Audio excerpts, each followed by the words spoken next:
कि अगर दो ग्रुप्स के बीच में हो गया फाइट तो वो क्या करते थे, बैटल है, सीधा गला कटेगा और जो जीतता था, जिसने गला काटा है, उसके फेस पे टैटू होगा। तो जिसके अब जितने ज्यादा टैटूज हैं वो उतना ज्यादा, बट एक्चुअली उसको मोक्ष भवन बोला जाता है और इंग्लिश में ट्रांसलेट कर ले तो डेथ होटल बन जाएगा। बट वही वो आश्रम होते हैं जहाँ पे लोग चेक इन करते हैं ओनली टू डाई, जब वो अपनी एकदम डेथ बेड पे होते हैं। एक एरिया है जहाँ पे सारी की सारी स्ट्रीट लाइट्स पिंक है और वहाँ पे ऐसे छोटे छोटे घर बने हैं और उस घर के उस शॉप के अंदर एक लड़की बैठी होती है अलग अलग अटायर्स में। लाइक एक कोई स्कूल गर्ल कॉस्ट्यूम में बैठी है, कोई खाली बिकनी में बैठी है, कोई आपकी अलग फैंटेसी होगी, कोई उसमें बैठी हुई है कि आपको अगर इंटरकोर्स करना है तो आप किसके साथ करोगे। हाँ तो भाई स्वागत है अपनी जनता का नए ट्रैवल पॉडकास्ट में। भाई आज तक जो आपने हमारे ट्रैवल पॉडकास्ट देखे हैं मेजरली हम लोग इंडिया के बाहर की सिटीज़ एंड प्लेसेस कवर करते हैं, लेकिन आज जो हमारे गेस्ट हैं ये इंडिया में इतनी तमाम जगह घूमे, इन्होंने इंडिया के ऐसे ऐसे तमाम रंग देख लिए हैं जो आज हम लोग आपको बताने वाले हैं अपनी इस पॉडकास्ट के थ्रू। तो भाई स्वागत है हमारे भाई रौनक साहनी का। Thank you so much. भाई अपने यूट्यूब चैनल मंकी मैजिक पे ट्रैवल पॉडकास्ट करते हैं। तो travel podcast, travel blog, travel podcast तो हम करते हैं भाई सिर्फ ट्रैवल कर रहे हैं, पॉडकास्ट हम करते हैं। तो भाई चालू करते हैं। भाई सबसे पहले क्या हाल है आपके? बिल्कुल बहुत बढ़िया, बहुत मजे में। स्वागत है भाई आपका, बहुत टाइम से हम आपसे टच में हैं, फाइनली पॉडकास्ट हो रहा है। तो कैसे हो आप, कहाँ से घूम के आ रहे हो? मैं बहुत बढ़िया हूँ। लास्ट टाइम जब हम लोगों ने कनेक्ट किया था तो मैं एक बुक टूर पे गया हुआ था, उस पर निकल गए भाई 6 महीने और अब हम 6-7 महीने बाद मिल पा रहे हैं। तो कंटिन्यूसली मेरी बैक टू बैक ट्रैवलिंग ही चल रही है तब से, जब हम एक बारी बैंगलोर में इवेंट था वहाँ मिले थे। तब मैं आपका चैनल गो थ्रू कर रहा था उस टाइम पे, आज से 4-5 महीने पहले। तो मैं देख रहा था यार ऐसी कौन सी वीडियो देखूं भाई की, मतलब पॉडकास्ट पे बुला के सबसे पहले उसी के बारे में चर्चा करेंगे। बट अब मैं आपसे जानना चाहता हूँ भाई, आप एक ऐसी जगह बताओ जहाँ पर आप गए और आपको इतना एक्साइटिंग फील हुआ ना कि भाई इंडिया में ये भी हो रहा, मतलब ऐसी भी चीज़ें हैं। यार हर एक जगह मेन स्ट्रीम छोड़ दो तो मतलब इतनी ज़्यादा बढ़िया जगह हैं इंडिया के अंदर जो पता नहीं है। एक जगह मेरे को बहुत ही फैसिनेटिंग लगती है क्योंकि वहाँ जाके ना एक जगह की, मेरे को लगता है एक जगह की एनर्जी होती है, एक स्पेस की। जब आप उस स्पेस में जाते हो तो आपको चीज़ें कुछ कुछ महसूस होती हैं। तो एक जगह है कर्नाटका में तलाकाडू। तो ये बात है आज से 2 साल पहले की, जब मैं एक सीरीज़ कर रहा था 100 डेज ऑफ ड्रीमिंग करके। तो उसमें एक पर्टिकुलर सेक्शन के लिए मैं अपने एक मेरे बड़े भाई जैसे हैं उनको ज्वाइन करता हूँ वॉक के लिए। वो क्या करते हैं, वो वॉक करते हैं। तो वो कावेरी नदी बहती है कर्नाटका में, तो वो उसके किनारे किनारे वॉक कर रहे थे, जो कि मैं उनको ज्वाइन करता हूँ फॉर सम 3 डेज। ठीक है, तो अब हम एक जगह है टी नारासीपुरा करके कर्नाटका में, वहाँ से पैदल, पद यात्रा बोलते हैं, पैदल पैदल चलना शुरू करते हैं। ठीक है, पहले दिन चलते हैं 30 किलोमीटर, दूसरे दिन चलते हैं 23 किलोमीटर और चल के हम पहुँचते हैं इस जगह जिसको बोलते हैं तलाकाडू। अब इसकी ना हिस्ट्री एग्जैक्टली मेरे को डिटेल्स में नहीं पता है, बट कहते हैं उस जगह को कर्स मिला था। कर्ज क्या मिला था कि वो पूरी की पूरी जगह मिट्टी के अंदर समा जाएगी। कर्ज किसने दिया था?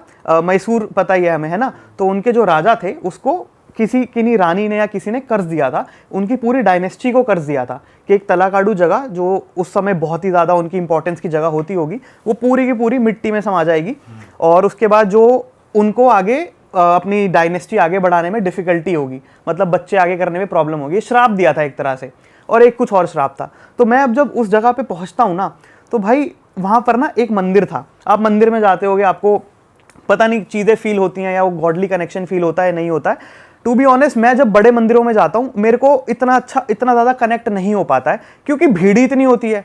अब भीड़ इतनी ज़्यादा है तो यार एक वो डिवाइन फील नहीं होता है, मेरे को पर्सनली कम होता है। ये जगह वैसे लोकल्स ज़्यादा एक्सप्लोर्ड है, खाली लोकल्स हैं वहाँ पे, और जो कर्नाटका के लोकल्स होंगे वो कभी आ गए बैंगलोर से ड्राइव करके थोड़ा तो आ गए, बाहर के लोग बहुत कम। होटल कोई नहीं है उस जगह पे, हम एक गेस्ट हाउस टाइप्स में रुके थे, नीचे फैमिली रहती है, हम छत पे रुके थे। तो अब इस टेम्पल की बात करते हैं, वैद्यनाथ मंदिर नाम था। भाई मैं मंदिर के अंदर जाता हूँ, ये मंदिर, अच्छा जो मैंने श्राप की बात की ना, वहाँ पे एक्चुअली अभी जब रिसेंटली आर्कियोलॉजिकल एक्सकेवेशंस हुई तो 108 मंदिर पाए गए मिट्टी के नीचे। जो श्राप दिया गया था वो एक्चुअली ट्रू है। मतलब अब उसका रीजन ये बोलते हैं कि जो कावेरी उसकी वो ना बैंक ऑफ कावेरी पे बसा हुआ है, तो बोलते हैं कि कावेरी नदी का फ्लो बढ़ गया जिसकी वजह से वो पूरा का पूरा हिस्सा डूब गया, फिर नदी वापस गई तो मिट्टी वहां रह गई। ये एक एक्सप्लेनेशन दिया जाता है, बट इसको लोग वहां के इस श्राप से रिलेट करते हैं। तो अभी 2-3 मंदिर ही एक्सकवेट किए गए हैं, जिसमें ये एक मंदिर था वैद्यनाथ जी का मंदिर। भाई मैं इतना बड़ा मंदिर, इतना ग्रैंड मंदिर, ठीक है, मैं मंदिर के अंदर जाता हूँ एंड अगेन मैंने जैसे आपको बताया कि इतना गॉडली कनेक्शन फील नहीं होता है ना। मैं मंदिर में गया था, शाम से थोड़ी देर पहले, और मैं और वो भैया गए थे और मंदिर में कोई नहीं। अब आप जैसे हम बड़े मंदिरों की बात करते हैं, मैं बता रहा हूँ भीड़ होती है, यहाँ भाई कोई नहीं। मैं, मेरे वो भैया, साथ में 2-3 लोकल्स और होंगे, दैट इज इट। अब मैं मेन जो गर्भगृह होता है, गर्भगृह के अंदर एंटर करता हूँ ना, मैं ऐसे ही गया था कैजुअली कि मंदिर आए हैं, दर्शन तो करेंगे। मैं गया भाई, मैंने गर्भगृह में कदम रखा और मैं फ्रीज। सामने थी मूर्ति, शिव जी की मूर्ति, वैद्यनाथ जी की मूर्ति सामने थी, और शायद वो चांदी की थी या क्या थी, इतनी ग्रैंड। मतलब अभी मैं बात कर रहा हूँ, मेरे को वो मूर्ति दिख रही है। अगर आपको इंटरनेट पे मिले तो उसकी फोटो लगाइएगा, या फिर मैं ढूंढ के दिखाऊंगा आपको। फोटो खींचना मना था पर मैंने खींच लिया। पूरी सिल्वर की लगती है देखने में, और वो बहुत पुरानी मूर्ति है, बहुत पुरानी। मतलब उसमें इतनी ज्यादा एनर्जी मेरे को फील हुई, मैं वहीं ऐसा हो गया और मैं बस मूर्ति को देख रहा हूँ। एंड देन उसके बाद जब तक शाम तक क्लोजिंग सेरेमनी जो मंदिर की रहती है, लास्ट में जो आरती रहती है, वो देख के लास्ट का प्रसाद लेके फिर मैं मंदिर के बाहर गया। उस जगह पे हमने एक दिन एक्सटेंड किया, क्योंकि उस जगह में ही, उस पूरे तलाकाडू एरिया में बहुत सही एनर्जी थी। भाई जब आप ट्रैवल करते हो और ख़ास तौर से जब आप ऐसे जगह पे जाते हो तो वहाँ पे आप लोकल से इंटरेक्ट करते हो, मतलब और कुछ आपको वहाँ पे जानने को मिला इस मंदिर में, कुछ ऐसे चमत्कार आपको जानने को मिले, कुछ ऐसा सुना आपने वहाँ पे? तो चमत्कार वगैरह की बात तो नहीं हो पाई, और वहाँ पे ना लैंग्वेज बैरियर थोड़ा ज़्यादा है, क्योंकि अब आप कर्नाटका में भी इंटीरियर में आप जा रहे हैं तो लोग हिंदी नहीं समझते हैं और हमें कन्नड़ा नहीं आती है, तो फिर वो एक बैरियर थोड़ा सा रह जाता है। बट अब ना अलग अलग तरह की जर्नी मैं करता हूँ, कुछ ट्रैवल मैं कर रहा हूँ जिसमें मेरे को लोकल से ही इंटरेक्ट करना है, तब मैं बात करता हूँ। और कभी कभी मैं जोन में होता हूँ जब बात करने का मन नहीं होता है। आप ट्रैवल कर रहे हो, जैसे मैंने बताया कि ये पद यात्रा चल रही थी, तो आप ना वॉक करते करते कुछ इंटरनल रियलाइजेशन में घुसे रहते हो, like you are just talking to yourself, you are seeing, तो वो थोड़ा इनसाइड लुकिंग वाला मोड ज्यादा था। क्या थॉट्स आते भाई नदी के किनारे चलते चलते? बहुत सारे रियलाइजेशंस होते हैं यार। मतलब मैं बताता हूँ, मैं पहली बार इन भाई से मिला था, जो सचिन भैया नाम है उनका। मैंने ना वो सिर्फ यही करते हैं? हाँ, वो ऑल ओवर इंडिया वॉक करते हैं, पदयात्रा करते हैं, और राइटर हैं, वो लिखते हैं साथ में, बट वैसे वो पदयात्रा करते हैं अच्छे खासे। वो टिस है मुंबई में, वहाँ से पढ़े हैं वो, और अब वो यही करते हैं। उन्होंने ऑलरेडी एक्सप्लोर करी हुई हैं ये जगहें जहाँ भी आपको ले गए वो, या फिर नहीं, उनकी भी फर्स्ट टाइम वॉक थी। अच्छा। हाँ, वैसे उन्होंने, जैसे नर्मदा परिक्रमा होता है, नर्मदा नदी के किनारे परिक्रमा होती है, उन्होंने 2 बार की है। गंगा यात्रा उन्होंने की है, बनारस से लेके गौमुख तक पैदल। अच्छा। तो ये कावेरी नदी के साथ साथ वो चल रहे थे।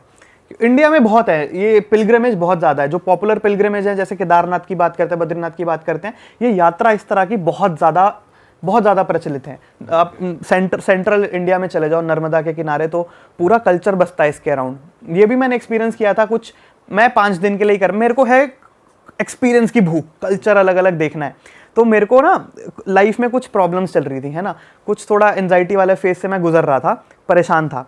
तो भैया से मैंने बात की, यही वाले जो भैया थे, इन्होंने सजेस्ट किया कि ऐसा करो, तुम नर्मदा परिक्रमा करके देखो, बस कुछ मत करो, परिक्रमा करके देखो। अब इसमें होता क्या है, परिक्रमा का आप मतलब समझ गए होंगे, नदी बह रही है, नदी के पूरा आप जब सर्कल मार लेंगे तब वो परिक्रमा कंप्लीट होती है ना। मैं नहीं कर सकता, अगर आप सब उससे करें, पूरे रिचुअल से करें, तो आपको लगता है 3 साल 3 महीने 13 दिन। और उन भैया ने 2 बार करी है? उन्होंने भी फुल रिचुअल फॉलो करते हुए नहीं करी है, मतलब बट पैदल पूरा चला है। फुल रिचुअल है क्या वैसे? जितना मेरे को पता है, थोड़ा सा ही इस बारे में ज्ञान है कि सुबह आपको एक पूजा करनी होती है, देन आप थोड़े डिस्टेंस चलते हैं, देन अगेन आपको शाम को कुछ पूजा करनी होती है और वहां पर बैठना होता है। एंड देन जब ये वाला सीजन आता है, कौन सा, बारिशों का, तब आप यात्रा नहीं कर सकते, क्योंकि बारिशों में बढ़ जाता है, तो यात्रा रुक जाती है उस टाइम के लिए। देन यू कंटिन्यू व्हेन वापस लेवल्स वाटर के रिसीड होते हैं। तो ये भी यात्रा मैंने 5 दिन करके देखी। मैं चला भाई, मैं गया था 100 किलोमीटर पैदल चलने के लिए, मैं कुछ 72 किलोमीटर पैदल चला, और क्या एक्सपीरियंस हुए। एक्चुअली इस बुक की शुरुआत वहीं से होती है। हटी एंजाइटी, हटी आपकी? गायब हो गई, गायब हो गई, है ही नहीं। क्या चेंज हुआ भाई, मतलब क्या? यार कुछ रियलाइजेशन हो जाते हैं। मेरे को लगता है हम ना खुद को बहुत सीरियसली लेते हैं कि ये कर देंगे, वो कर देंगे, कुछ भी। लाइफ खाली एक प्ले है, ऐसा मेरे को हर टाइम में थोड़ा थोड़ा रियलाइज होता है। तो जब आप बाहर, वैसे भी आप यार सिटी से बाहर निकलो, आप पहाड़ों में जाओ, नेचर में जाओ, आपको वैसे ही बेटर फील होता है ना। तो जब इस यात्रा में हम थे भाई, हम तो, आप और मैं यहाँ बैठे, हम इंडिया के भाई टॉप 5% में आते होंगे, मैं कहूँ उससे भी ज़्यादा 1-3% में आते होंगे। भाई इंडिया में बहुत गरीबी है, बहुत गरीबी है, और वहाँ पे हमने ऐसी ऐसी चीज़ें देखी। मैं एक पद यात्रा करते हुए ना, वहाँ पे क्या होता है, पदयात्रा में कोई होटल्स नहीं होते हैं, कोई हॉस्टल्स नहीं है, कोई होटल्स नहीं है। आपको मंदिरों में रहना है, आश्रम में रहना है, जहाँ स्थान मिलेगा वहाँ पर रहना है। और भैया ने बोला था, और वैसे भी वहाँ पर होता है कि आप कुछ पैसे कैरी नहीं करते हैं, क्योंकि ये कुछ भी ट्रांजैक्शनल नहीं है। आप अमरकंटक एक जगह है छत्तीसगढ़ बॉर्डर और मध्य प्रदेश बॉर्डर पे, वहाँ से नर्मदा नदी की शुरुआत होती है। और अगेन अब गंगा को क्या कहते हैं, गंगा में डुबकी लगाने से माना जाता है पाप धुल जाते हैं, है ना। कहते हैं नर्मदा को देखने भर से पाप धुल जाते हैं। Narmada is much older than Ganga. तो बहुत डिवाइन, वहाँ पर बहुत मदरली फीलिंग है उस अमरकंटक। बहुत बहुत सही एरिया, मैं 2 बार जाना हुआ मेरा, बहुत मज़ा आया। तो वहाँ से हमने यात्रा शुरू की। मैं शायद चौथे दिन कुछ 70 किलोमीटर करीब चल के पहुँचा इस जगह पे। इसका नाम है शिवनी संगम, बहुत छोटा गाँव। ठीक है भाई, मेरे पैर में हो चुके हैं छाले, बिल्कुल चला नहीं जा रहा। नंगे पैर चलते? नंगे पैर नहीं चला, मैं जूता पहन के चल रहा था। बट क्या है कि जूता आपका गीला होता है और फिर एकदम से जब गर्म हो जाता है तो छाले पड़ जाते हैं पैर में। वही था, क्योंकि हम नदी, अब क्या होता है इसमें ना, परिक्रमा का एक रूल होता है कि आप या तो आप ईस्ट साइड चलेंगे या इस साइड चलेंगे। ऐसा नहीं है कि आप नदी क्रॉस कर सकते हैं, देन वो खराब हो गई आपकी परिक्रमा। बट अगेन मैंने बोला कि मैं परिक्रमा नहीं कर रहा हूँ, मैं बस एक अपने एक्सपीरियंस के लिए 5 किलोमीटर चल रहा हूँ। तो मैं नदी के इधर उधर जा रहा था, तो बीच में एक आधी बार हमें नदी क्रॉस करनी पड़ी। और देख के भी कितना मजा आता है भाई। आप बूंद बूंद से नदी की शुरुआत होती है। आपने ग्लेशियर से नदी निकलती हुई देखी होगी, है ना, बड़े। अच्छा, तो नदी वैसे कैसे ग्लेशियर से निकलती है ना। यहाँ पे भाई जंगलों के बीच से बूंद बूंद, नर्मदा जी जो मंदिर है वहाँ पे बूंद बूंद से पानी गिर रहा है। एक उन्होंने कुंड बनाया हुआ है, आप पॉन्ड जैसा समझ लें, वैसा बनाया हुआ है। और वहाँ पे ड्रॉप ड्रॉप ड्रॉप कलेक्ट होके वो है, और वहाँ से सोर्स है उसका, जंगलों के बीच से। बहुत बहुत सही लगता है उस जगह पे जाके, बहुत ज़्यादा सही लगता है। तो खैर मैं इस जगह पहुँचता हूँ, शिवनी संगम। मेरे पैर में हो गए हैं छाले, मेरे से नहीं चला जा रहा। मैं सोचता हूँ यार काफ़ी दिन से चल रहा हूँ, एक दिन यहाँ रेस्ट ले लेते हैं। ठीक है, मैंने कहा चलो कल वॉक कंटिन्यू करेंगे एक दिन। अब वहाँ पर क्या था, जैसा मैंने बताया, होटल्स नहीं होते, आश्रम होते हैं, मंदिर होते हैं। वहाँ एक छोटा सा मंदिर था। तो मतलब जो एक घर था उस गाँव में, बहुत छोटा गाँव में कोई दुकान भी नहीं है, कुछ नहीं मिलेगा आपको। ठीक है, बहुत छोटा गांव। वहाँ पे एक मंदिर था, मैं मंदिर के अंदर जाता हूँ, वहाँ पे ऐसे आइए महाराज जी करके आपको वेलकम किया जाता है, महाराज जी बोला जाता है वहाँ पे। तो और नर्मदे हर बोलते हैं जहाँ भी हम जाते हैं उस एरिया में। तो मैं नर्मदे हर बोला, उन्होंने नर्मदे हर, आइए महाराज जी आइए। उन्होंने मेरे को चाय दी, चाय पी मैंने, मैं वहाँ बैठा और मेरे को अच्छा लगा। और एक चीज़ और लकी हुई मेरे साथ, इसमें क्या होता है कि आपको जो भी भोजन मिल रहा है आपको वही खाना है। वो बोलते हैं भोजन, अब ऐसे थोड़ी पनीर खाऊंगा मैं, वो थोड़ी है, जो आपको मिल रहा है वो खाना है। बट भाई मैंने, मेरी किस्मत बोल लो कुछ बोल लो, मैं इतना लगी, मैंने रोज खीर पूड़ी खाई है। अच्छा जी, 4 दिन में, 4 में से 3 दिन खीर पूड़ी। खातिरदारी बढ़िया हुई आपकी। हाँ, क्योंकि कुछ ना कुछ वहाँ चल रहा था। अब मैं इस गाँव में पहुंचा तो यहाँ पे पड़ोस वाली एक आंटी जी थी, जिनके घर बच्चा हुआ था या उसकी कुछ तो फंक्शन रखा हुआ था उन्होंने, तो उन्होंने कीर्तन कराया था। तो कीर्तन के बाद रात में वही भंडारा सा होता है, तो मेरे को भी इनवाइट किया, तो वहाँ भी मैंने खीर पूड़ी खाई। अब ये जो आंटी थी ना जिन्होंने मेरे को यहाँ पे खिलाया, ये अगले दिन मेरे से मिलने आती हैं। माता जी बोलते हैं उनको, आंटी तो क्या माता जी। तो अगले दिन मेरे से मिलने आती हैं और वो ऐसे कहती हैं कि अब क्या है, देखो यार मैं दिल्ली का लड़का, उन्होंने दिल्ली का कोई लड़का उस जगह पे कभी देखा नहीं, क्योंकि नहीं जाते लोग, कौन करेगा, ये नहीं करता कोई, है ना। मैं क्लियर बोलता हूँ, मैं अपने स्वार्थ के लिए गया था, क्योंकि मेरे को एक्सपीरियंस करना है वो चीज़, मेरा बस उतना ही था। तो वहाँ के लोग काफ़ी क्यूरियस थे कि तुम क्यों आए हो, तुम्हें क्या ज़रूरत आन पड़ी। मेरे को क्लियरली, मेरे पास वीडियो में भी रिकॉर्डेड है ये, वो क्लियर पूछते तुम क्यों यहाँ पर आए हो। तो मैं उन्हें बोलता हूँ कि मैं शहर में पला बड़ा हूँ, मेरा कोई गाँव नहीं है, मेरे को गाँव देखना था, तो मैं गाँव देखने आया हूँ और मैं बस चल रहा हूँ। और भाई वो रो पड़े, वो बोल रहे हैं कि हमें शर्म आनी चाहिए, हमें, मतलब वो खुद को बोल रहे हैं कि मुझे शर्म आनी चाहिए, मैं यहाँ पला बड़ा हूँ और मैं मैया के साथ 10 किलोमीटर पैदल नहीं चला, तुम दिल्ली से आके अमरकंटक से यहाँ तक पैदल आ गए हो। और उन्होंने एक बहुत छोटी सी दुकान थी वहाँ पे, बहुत छोटी, उन्होंने मेरे को 3-4 चाय पिलाई, मैंने बदले में पैसे दिए, पैसे नहीं लिए भाई उन्होंने, बिल्कुल पैसे नहीं लिए, कुछ ना होते हुए भी पैसे नहीं लिए। ये तो चलो कुछ बात नहीं है, ऐसा तो हर जगह होता है, कोई नहीं लेता आपसे वहाँ पे पैसे, ठीक है। उसके बाद जब मैं वापस आया आश्रम अपने, तो आंटी जी की मैं बात बता रहा था, है ना, ये माता जी आई, माता जी से ऐसी वो बैठ के बात कर रहे हैं, अब क्या करेंगे वहाँ बात कर रहे हैं, क्योंकि मेरा रेस्ट वाला डे था। तो वो देखती हैं कि मेरे पाँव पे पड़े हैं छाले, ठीक है भाई, उनको मिनट नहीं लगा, एक तो वो इतनी ज़्यादा प्यारी थी, एक तो उनको मिनट नहीं लगा, वो उन्होंने अंदर से कोई दवाई मंगाई। भाई छाले में ना अंदर पानी भर जाता है ना, पस तो नहीं पर पानी जैसा कुछ भर जाता है, गंदा होता है, ग्रोस लगता है। उन्होंने अपने हाथों से मेरे पाँव के छाले साफ़ किए, पानी निकाला, वो गंदा पानी सारा क्लियर किया उन्होंने। देन उसके बाद वो दवाई ली, वो दवाई मेरे फुट्स पे लगाई, घर से खाना लेके आई मेरे लिए और भरपेट मेरे को खाना खिलाया 2 दिन तक। और उनसे उसके बाद उन्होंने अपने खेत दिखाए, गांव घुमाया, सब कराया, और वो बेटू करके बोलती थी। उनसे इतना इतना ज़्यादा अच्छा रिश्ता बन गया भाई, मतलब मैं अभी बोल रहा हूँ मेरे को गूज़बम्स हो रहे हैं। मेरे को ना लाइफ में 2 बारी बहुत बेहद खुशी महसूस हुई है। खुशी भी नहीं, एक ब्लिस महसूस हुआ है। खुशी तो हार्मोनल है, कभी होती है कभी दुख होता है। एक होता है ब्लिस, अटमोस्ट सेटिस्फैक्शन, लाइफ में आपको लगता है कि और कुछ नहीं है, यही है। 2 बार हुआ है। दूसरी बार तब हुआ था जब मैं वो छोड़ के जा रहा था वहाँ से। जब मैं, अब मेरी अभी भी चलने की हालत नहीं थी, तो नेक्स्ट डे वो माताजी मेरे को पहले एक लोकल बस पे बिठाती हैं, मेरे साथ बैठती हैं, एंड देन उसके बाद मेरे को एक बड़े, क्योंकि गांव से बसेस नहीं चलती है ना, तो गांव में एक लोकल छोटी सी बस पे बिठा के मेरे साथ एक थोड़े बड़े शहर आती हैं, वहाँ पे मेरे को एक बड़ी बस पे बिठाती हैं, और फिर मेरे को जबलपुर की ओर भेजते हैं, क्योंकि Jabalpur is the main city near to that. और जब मैं जा रहा था बस से ना, वो रो रही थी। अरे वाह, वो रो रही थी, मैं रो रहा था, दोनों रो रहे थे। वाह यार, ये तो बहुत तगड़ा रिश्ता बन गया, बहुत तगड़ा। उसके बाद 1 साल बाद ये जर्नी हुई थी 2023 में। इसी साल 2024 में मैं फिर जाता हूँ उनके पास, और उनका ना उनसे जब मैं मिला था ना, तो मैं इतना ग्रेटफुल था कि मैं क्या करूँ उनके लिए। पैसे नहीं काम करते भाई, ये बहुत छोटी चीज़ है, पैसा बहुत छोटी बात है। यहाँ पे कुछ चीज़ें दिल से ही होती हैं। मैंने उनसे बस ऐसे ही पूछा था कि माता जी आपकी कुछ, कहीं आप घूमना चाहते हो? मैं घूमने वाला आदमी, मैं यही कर सकता हूँ। तो उन्होंने बोला मैं बनारस जाना चाहती हूँ, तुम्हारे दादू के साथ एक बार निकली थी बनारस के लिए, पर पहुँच नहीं पाए, रास्ते में कुछ हुआ, उनको वापस आना पड़ा, और अब दादू है नहीं। कोविड से थोड़ा टाइम पहले ही उनकी डेथ हो गई थी, तो अभी माता जी हैं वहाँ पे खाली।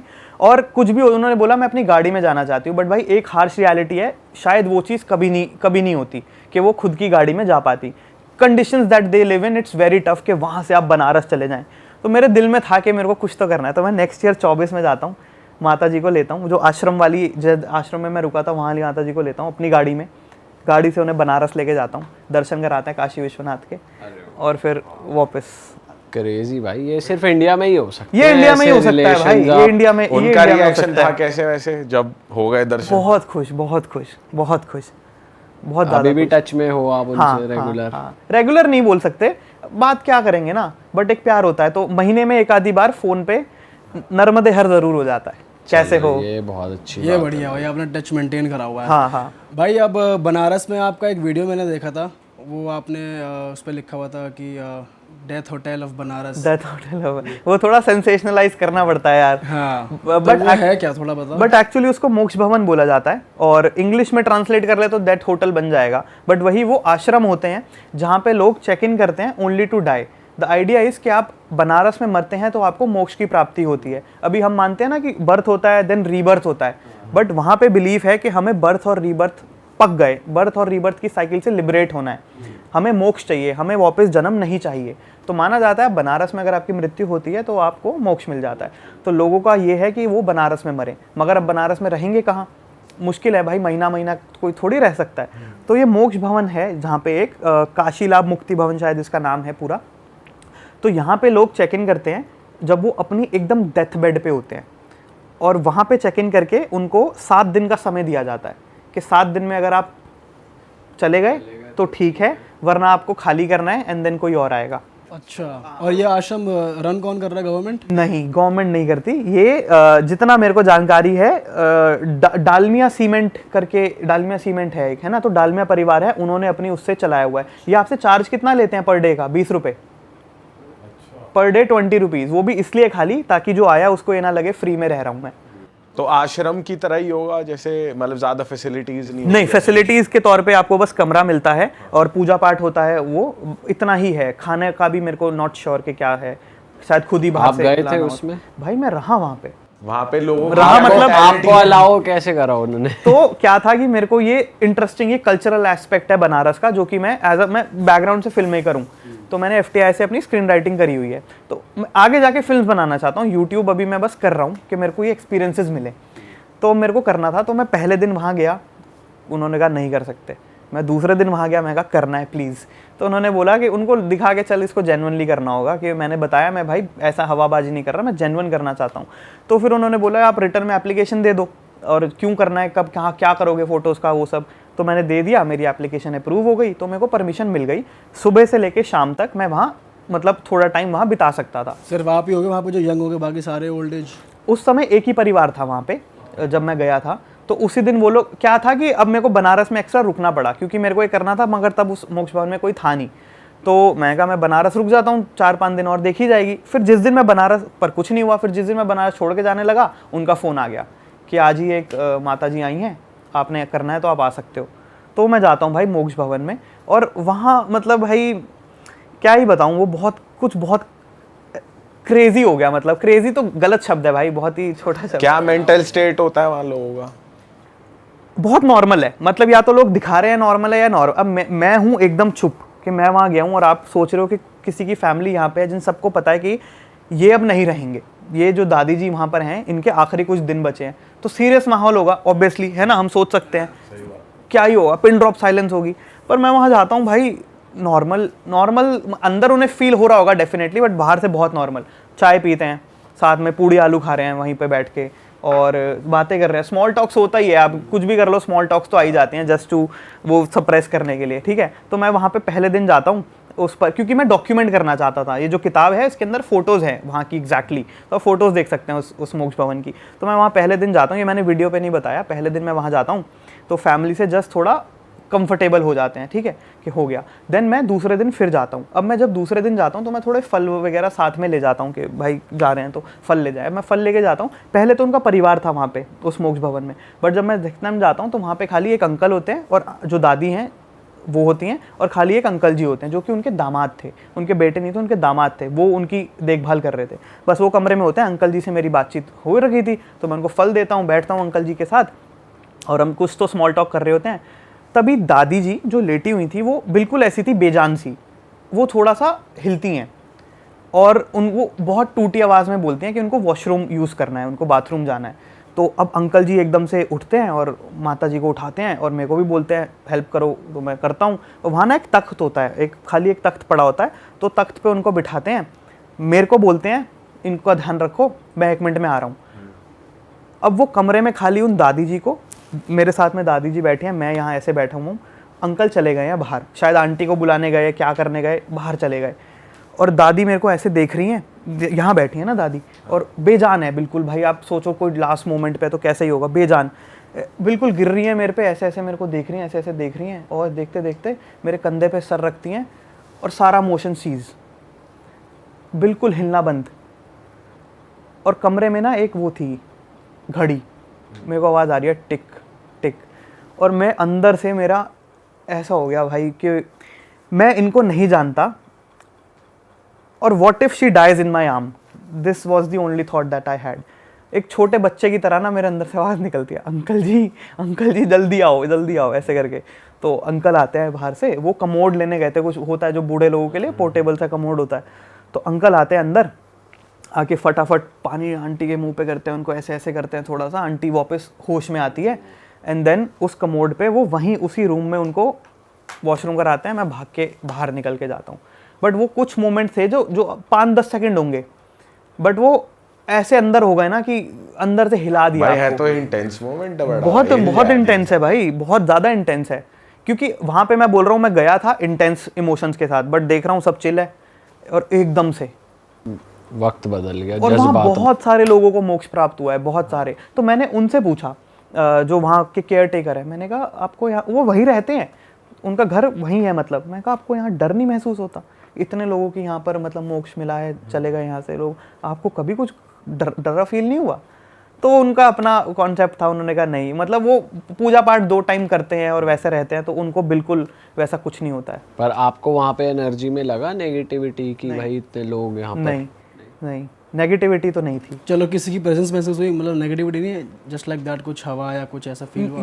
नहीं यार, बट नहीं ऐसा भी नहीं है, प्रेजेंस भी नहीं, क्योंकि मैं अगेन बोल रहा हूँ वहीं पर ना मंदिर में वो 2 टाइम पूजा पाठ करते रहते हैं। एंड मोक्ष मिलना बहुत मतलब बड़ी बात मानी जाती है ना, मोक्ष मिल गया तो फिर उनके है ही नहीं आत्मा यहाँ पे, दे आर लिबरेटेड। भाई हम आपसे भूत की बात जानना चाह रहे हैं क्योंकि हमारे यहाँ होती रहती है ना, कभी एक्सपीरियंस हो आपका? यार भूत का नहीं हुआ, मैं वही बता रहा था इससे भी पहले आपको कि इंसान ज्यादा खतरनाक होते हैं, तो भूत तो इंसान का हुआ है डरा देने वाला? मेरा ना ट्रैवल में लकीली मेरे साथ हमेशा काफी होलसम चीजें होती हैं, कभी कुछ ज्यादा नेगेटिव हुआ नहीं है, हुआ भी हो छोटी मोटी चीजें हुई होंगी, ज्यादा कुछ नहीं हुआ। बट एक चीज हुई थी, एक बारी मैं नया ट्रैवल करना शुरू किया था 100 डेज पे, और भाई तब पैसे नहीं होते थे बिल्कुल भी, मतलब पैसे नहीं है भाई। मैं 100 दिन घूमा इंडिया, 1,21,000 या 1,27,000 रुपए में 100 दिन। 100 दिन 1,27,000 रुपए में। और कहाँ कहाँ जा चुके थे? नॉर्थ ईस्ट गया, फिर वहाँ से साउथ में आया, साउथ से ये वॉक वाला सीन जो बताया था इससे पहले, कावेरी वाला, देन मुंबई, देन यहाँ, देन लद्दाख में एंड किया मैंने जाके, सब कुछ इसी में 100 दिन। तो खैर पॉइंट था कि हाँ, तो मैं ना, पैसे नहीं होते भाई, कम पैसे तो आपको सबसे सस्ता एकोमोडेशन देखना है। मैं टेंट वेंट में रहने में कंफर्टेबल नहीं हूँ, मेरे को रूम ही चाहिए भाई। तो मैं अब एक जगह है जोरहाट, असम में, तो वहाँ पे एक माजुली करके एक आइलैंड है, largest river island of the world, शायद इंडिया का तो है ही। तो ब्रह्मपुत्र नदी बहुत विशाल है, मतलब ओशन लगेगी भाई आपको। आप नदी के बीच में अगर आप शिप से जा रहे हो, आपको दूसरा एंड तो दिखेगा ही नहीं। अच्छा, इतनी वाइड नदी के ओशन लगता है, ठीक है। तो वहाँ पे पास में जोरहाट जगह है, रात वहीं बितानी थी, अगले दिन माजुली जाना था। अब मैंने क्या किया, बस स्टेशन के पास में सस्ता कमरा मिल जाता है, वहीं ले लेते हैं भाई। वो इतना गंदा कमरा था ना, मतलब क्या ही, मतलब वैसा बहुत सस्ता, इतना 300 रुपये का दिया होगा शायद, मेरे को याद नहीं है अभी।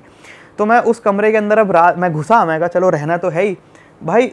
उड़ने वाले कॉकरोच थे वहाँ उस कमरे में, उड़ रहा है। मैं कहा अबे भाई यहाँ कैसे सोएंगे भाई वो बड़े घिनौने होते हैं भाई उड़ने वाले। मैंने कहा भाई यहाँ कैसे, पहले लगा कॉकरोच है, मैंने कहा चल रह लेंगे, वो उड़ भी रहा है, उड़ भी रहा है, ठीक है। तो यहाँ अब ये जगह बहुत शेडी सी थी, बहुत शेडी, ठीक है। और रात में लाइट चली गई, गर्मी में बुरा हाल, एसी तो भूल जाओ, पंखा जो चल रहा था वो भी रुक गया। मैं जाग रहा हूँ ऐसे ऐसे करके। अब वहाँ इमरजेंसी लाइट होगी उनके पास, जो भी है। तो मैं लेटा हूँ अपने कमरे में, और मेरे को मेरे कमरे के बाहर ना भाई 2 शैडोज इधर जाती हुई दिख रही हैं। रात का बज रहा होगा, 2 बज रहा होगा। एक शैडो यहाँ जा रही है, एक शैडो यहाँ जा रही है, अपनी लोकल लैंग्वेज में कुछ खुसफुसा रहे हैं। और मेरे को लग रहा है भाई डर। मैं कहा यार ये जगह बड़ी शेडी है, और ये मेरे कमरे के बाहर क्यों घूम रहे हैं बार बार, मेरी सेटिंग लगा रहे हैं कुछ। हाँ मतलब आप समझो, आपके गेट के, और गेट भी पतले ही होते हैं वहाँ, तो वो गेट के बाहर घूम रहा है। इतनी बड़ी शैडो बन रही है यहाँ पे, क्योंकि उसने इमरजेंसी लाइट ऑन की होगी, छोटू सी होती है वो, शैडो ज़्यादा कास्ट करती है। तो अंदर शैडो बन रही है, और मैं सोच रहा हूँ भाई क्या हो रहा है, ये क्या हो रहा है। ये डर लगा उस दिन मेरे को पहली बार ट्रैवल में कि भाई कुछ तो गलत सीन हो सकता है यहाँ पे। फिर मैंने एक कड़ा पहनता हूँ, तो मैंने एक कड़ा निकाला, हाथ में पकड़ा, मैं कहा कड़ा पे देखूंगा, जो भी होगा कड़ा हाथ में रखते हैं। फिर कड़े को ऐसे करके बस मैं मतलब आधा घंटे के करीब तो डर लगता रहा। उसके बाद फिर आंख लग गई, कुछ हुआ नहीं। पर वो बहुत शेडी एक्सपीरियंस था। अगर आप उस जगह को देख लोगे, दीवारें बिल्कुल काली पड़ी हैं, वैसा सीन है, तो डर लगेगा भाई, पार्ट हो जाएगी आज। हाँ कुछ तो हो जाएगा। मेरे को लग रहा था किडनी विडनी ना निकालने भाई। वहां तक चला गया दिमाग भाई, वहीं जाता है दिमाग, तो सीधा एक्सट्रीम पे जाता है। किडनी, हाँ पैसा तो पर्स में है नहीं, कितना ले लेंगे। वो तो थोड़ा बहुत पेटीएम चलता है। भाई नॉर्थ ईस्ट का कैसा रहा आप? भाई बेहद खूबसूरत। मेरे को नहीं पता आप लोगों की क्या इमेज है नागालैंड के बारे में। मेरी कुछ इमेज थी नागालैंड के बारे में। मैं गया भाई, आपकी क्या इमेज थी जाने से पहले? मेरे को लगा कुछ भी नहीं होगा वहाँ पे, लाइक वेरी रिमोट होगा, और लोग पता नहीं कैसे होंगे, क्योंकि नहीं पता, अपने लिमिटेड नॉलेज है। मैं चले गया नागालैंड 100 डेज में, और मैं बोल रहा हूँ मैं लाइफ में पहली बार बैकपैकिंग अकेले कर रहा हूँ। अब सोचो अकेले पहली बार निकला हूँ मैं लंबे टाइम के लिए, और नागालैंड जा रहा हूँ मैं, ठीक है। मैं नागालैंड पहुँचता हूँ भाई, नागालैंड में मेरा सबसे प्यारा एनकाउंटर, सबसे प्यारा एक्सपीरियंस। बहुत बढ़िया लोग हैं, बहुत ज़्यादा। और अभी आप हिमाचल हिंदी बोलते हैं वो लोग सब? इंग्लिश बोलते हैं। अच्छा, इंग्लिश मतलब हर कोई नहीं बोल पाता है, कुछ लोग हिंदी समझते हैं। हिंदी समझता हुआ मोस्टली हर कोई है। बोलने में थोड़ा थोड़ा बोल लेते हैं, टूटी फूटी हिंदी, बट इंग्लिश कुछ लोग बोल लेते हैं। जो यंग जनरेशन है वो इंग्लिश बोलती है नागालैंड की। तो भाई वहाँ इतनी खूबसूरत जगह है ना वो, भाई मैं आपको इसके बाद आपको एक वीडियो दिखाऊंगा वहाँ का। इतनी खूबसूरत जगह, और मैं गया मानसून में रिकमेंडेड नहीं है वहाँ जाना, क्योंकि रोड टूट जाए भाई। रोड तो है ही नहीं भाई, गड्ढे हैं खाली। पहाड़ी एरिया ही है, बिल्कुल पहाड़ी एरिया है। और वहाँ फ्लाइट्स जाती है, सब फ्लाइट जाती है, शायद दीमापुर फ्लाइट जाती होगी। मैं तो ट्रेन से, मैं तो वैसे उससे गया था ट्रेन से, शायद दीमापुर जाती है। देन दीमापुर से आपको गाड़ी रेंट करनी पड़ती है कोहिमा के लिए। कोहिमा इज़ द कैपिटल वहाँ का। तो क्या सीन था, मतलब बेहद खूबसूरत। बंदे इतने ज़्यादा अच्छे, आपको उतने काइंड हार्टेड लोग शायद ही और कहीं मिले। Scary at the same time. Scary क्यों कह रहे हो? स्केरी क्यों कह रहा हूँ, क्योंकि मैं एक बार ना एक गांव में चले गया, ऐसे गांव जाता हूँ मैं। तो एक ये विलेज था, लोंगवा विलेज नाम है इसका। ये पड़ता है म्यांमार इंडिया बॉर्डर पे। और यहाँ का इंटरेस्टिंग विलेज क्यों है, क्योंकि जो इसका बॉर्डर है वो गांव के बीच से पास होता है। तो वहाँ पे जो गांव का अहंग बोलते हैं, किंग ऑफ द विलेज अहंग, तो मुखिया समझ लो। तो उनका घर है बड़ा सा, ठीक है। उनके घर के बीच से बॉर्डर जाता है। उनके घर की एक दीवार पे यहाँ इंडिया है, एक दीवार पे यहाँ म्यांमार है। अच्छा जी। और हाँ, और ये फैसिनेटिंग है काफ़ी कि कहते हैं कि उनकी डुअल सिटीजनशिप है। म्यांमार में भी जाते हैं वो, इंडिया में भी रहते हैं वो, वोट दोनों जगह देते हैं। Which was very interesting to me कि मैं वहाँ खड़ा हूँ और मैं अब यहाँ इतना फन इंसिडेंट होता है, मैं वहाँ पहुँचता हूँ, वहाँ ना थोड़ी सी BSF या आर्मी का कुछ तो पोस्टिंग लगी हुई थी, तो वो बस आपसे पूछते हैं कि आपका नाम लिखते हैं, फ़ोन नंबर लिखते हैं, लेते हैं और वो पूछते हैं कि क्या करने आए हो। तो मैं घूमने आया हूँ। अब तो काफ़ी लोग घूमने जाते हैं वहाँ, तब थोड़ा कम नोन था उस समय जब मैं गया था। एक वहाँ तो भाई होटल अगेन भूल जाओ आप, कुछ भी मिलता है। मैं फेसबुक से कुछ तो कोई किसी रैंडम बंदे का नंबर निकालता हूँ, पता चलता है एक होम स्टे है वहाँ पर मैं अपना कमरा सामान फेंकता हूँ, आता हूँ बाहर। अभी मैं इधर था, मैं सड़क के उस पार जाके एक दुकान, बस छोटी सी 5-7 दुकानें हैं, मैं उस दुकान में जाके मैगी खा लेता हूँ। खाने में क्या है, तो पैसा भी बड़ा कम है भाई, क्या खाएं, मैगी चाय पी लेते हैं। तो मैगी खा रहा होता हूँ, मैं बड़ा क्यूरियस हूँ भाई, म्यांमार जाना है। तो मैं खाते खाते दुकान वाले से पूछता हूँ कि भैया म्यांमार कहाँ पड़ेगा। वो बोलता है म्यांमार में तो बैठे हो। मैं कहता हूँ क्या? तो फिर वो मेरे को बाहर निकल के दिखाता है, कहता है ये जो रोड है ये बॉर्डर है, तो इस साइड आप खा रहे हो ये म्यांमार है, इस साइड इंडिया है। ऐसा सीन है भाई वहाँ पे। मैगी खाने म्यांमार चलेगा, मैगी खाने म्यांमार चलेगा। मैगी के शौकीन लग रहे हो ऐसा? नहीं इंटरनेशनली सही ट्रैवल कर लिया आपने गली पार करते ही। मतलब मैगी खाने भी बाहर चला गया तो इंडिया गया। भाई क्रेजी था वो, मैं कहा ये तो सही है। और वहाँ वाई चलती है, मैगी भी नहीं चलती, वाई ज्यादा चलती है उधर। पर खैर अब क्या होता है, मेरे को पता चलता है कि मैं जिस गाँव में घूम रहा हूँ ना, बाद में पता चलता है, मैं बिना रिसर्च के पहुंच जाता हूँ कहीं भी, मेरे को नहीं पता होता इतना, थोड़ी बहुत जानकारी रहती है बस। तो मैं बाद में पता चलता है कि भाई ये गाँव है फियरसम कोन्याक ट्राइब का। अब नागालैंड में बहुत सारे ट्राइब्स हैं, आई थिंक 16 है। पहले तो मेरे को सबके नाम भी पता थे, 16 के, क्योंकि मैं नागालैंड में 1 महीना बिताया हूँ, 1 महीना रहा था मैं नागालैंड। बट क्या अभी मैं भूल चुका हूँ नाम 16। तो 16 या 17 ट्राइब्स हैं, जिसमें से कोन्याक ट्राइब है, is the most fearsome tribe. वहाँ के लोगों पे वो लोग हेड हंटर्स होते थे। हेड हंटर, अब आप जो समझ रहे हो, हेड काट दिया, धड़ से अलग। तो वहाँ जो भी, वहाँ ना ये प्राइड की बात थी। तो आपने वेपन्स वगैरह भी उनके कुछ हैं? हाँ, अभी सुनते जाओ। अभी तो क्या है, वो बहुत प्राइड की बात है कि अगर 2 ग्रुप्स के बीच में हो गया फाइट, तो वो क्या करते थे, बैटल है, सीधा गला कटेगा, और जो जीतता था, जिसने गला काटा है, उसके फेस पे टैटू होगा। तो जिसके अब जितने ज्यादा टैटूज हैं वो उतना ज्यादा काटे हुए हैं। हाँ, और वो लड़कियों में उतना पॉपुलर है, गांव में उसकी रिस्पेक्ट उतनी है, लड़कियों में हाइप है उसकी। बिल्कुल है भाई, और क्या। हाँ, इज्जत की बात है। ये ऐसा पहले होता था। मैंने सुना है 1965 तक होता था, इंडिपेंडेंस के बाद भी, बट फिर लॉ लाया गया, इसको पूरी तरह से बैन किया गया। अब हेड हंटिंग वहाँ प्रैक्टिस नहीं होती है, बट आप अभी भी चले जाओ तो आपको कुछ बूढ़े हेड हंटर्स मिल जाएंगे, जो तब तो जवान थे मगर अब वो बूढ़े हो चुके हैं। तो मैं वैसे हेड हंटर से भी मिला, उनके फेस पे पूरे टैटू होते हैं भाई, और स्कल तो नहीं, बट वो वहाँ का ना अलग कुछ तो है। वो मिथुन करके होता है वहाँ, शायद एक भैंस का कुछ वेरिएंट है शायद मिथुन, तो उसके बड़े बड़े सींग रहते हैं घर के बाहर।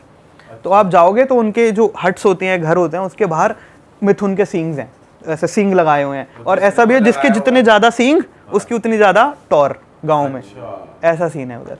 भाई ये तो भाई इंडिया के बारे में पहली बार हमें पता चल रहा है, हमें भी नहीं पता था भाई। जब आपने इंटरेक्ट करा उनसे तो फिर क्या बातें करी आपने? उनसे तो नहीं, वो उनको तो बिल्कुल नहीं आती, हिंदी नहीं आती, इंग्लिश नहीं आती। करते एक बूढ़े से बात की जिसके टैटू थे, उनसे आपने बात नहीं करी? उनसे क्या था, वो ट्रांसलेटर, एक लड़का विलेज का मैंने बोल दिया था, मैंने कहा भाई इनसे थोड़ा पूछ लो थोड़ा सा। तो मैं उसको बताता था, वो उसको उनको बताते थे। उन्होंने शायद 10 सर काटे थे भाई। अरे बाप रे, 10 सर काटे थे हेड हंटर्स भाई। लेकिन जब ये लोकल ट्राइब्स, इनका आउटफिट अभी भी ट्रेडिशनल ट्राइब वाला है या नहीं? अब तो नहीं होता, ट्रेडिशनल तो नहीं है, बट ऑब्वियसली वो प्रिजर्व करते हैं। फेस्टिवल्स होते हैं नागालैंड में, बहुत बड़ा फेस्टिवल होता है, क्या बोलते हैं उसको, मैं एक तो मेमोरी इतनी पुअर है, 1 दिसंबर से 10 दिसंबर होता है हॉर्नबिल फेस्टिवल। तो अगर आपको नागालैंड एक्सपीरियंस करना है तो आप हॉर्नबिल देखने जा सकते हो, बढ़िया फेस्टिवल होता है, बहुत स्नो भी होती है नागालैंड में? नहीं, स्नो तो नहीं होती है, कुछ एक आधी पीक है जहाँ पे स्नो थोड़ी सी मिल जाएगी, बट स्नो नहीं पड़ती। आप वैसे भाई इतने लोकलों से मिलो, कभी लफड़ा नहीं हुआ? कभी भाई मेरा तो प्यार मोहब्बत हो जाता है।